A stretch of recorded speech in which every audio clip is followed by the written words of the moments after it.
Il y a d'abord des convictions individuelles en tant que citoyen et en tant que dirigeant d'entreprise, et il y a des valeurs.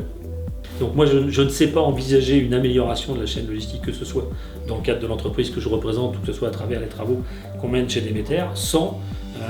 une approche, je dirais, multipartite et avec les interlocuteurs qui opèrent sur cette chaîne logistique.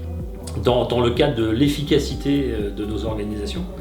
je dirais que c'est relativement accessible d'optimiser un segment de la chaîne logistique.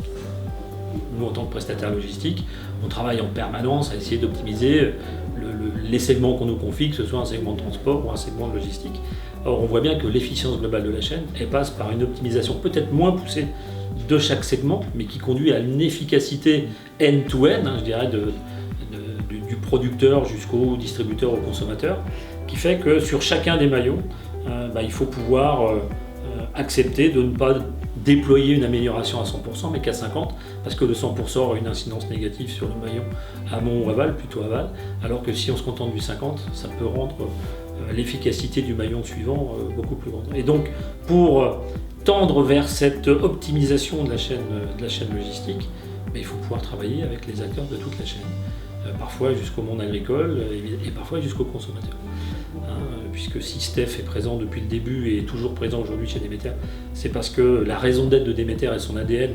on le partage depuis le début et on essaie de le défendre, c'est l'approche collaborative. L'approche collaborative qui se double d'expérimentation. Mais je pense qu'il ne pourrait pas y avoir d'approche collaborative si ce n'était pas alimenté par les expérimentations. Donc au-delà de cet ADN, l'histoire du club et des expériences auxquelles nous on a pu participer ont montré que même si elles n'ont pas toujours abouti, et l'aboutissement ou non n'est pas forcément une fin en soi, l'important c'est l'expérience que l'on vit avec les autres acteurs au sein du groupe de travail qui font qu'on s'enrichit individuellement, collectivement, et que de toute façon on retire toujours quelque chose et ça alimente la dynamique.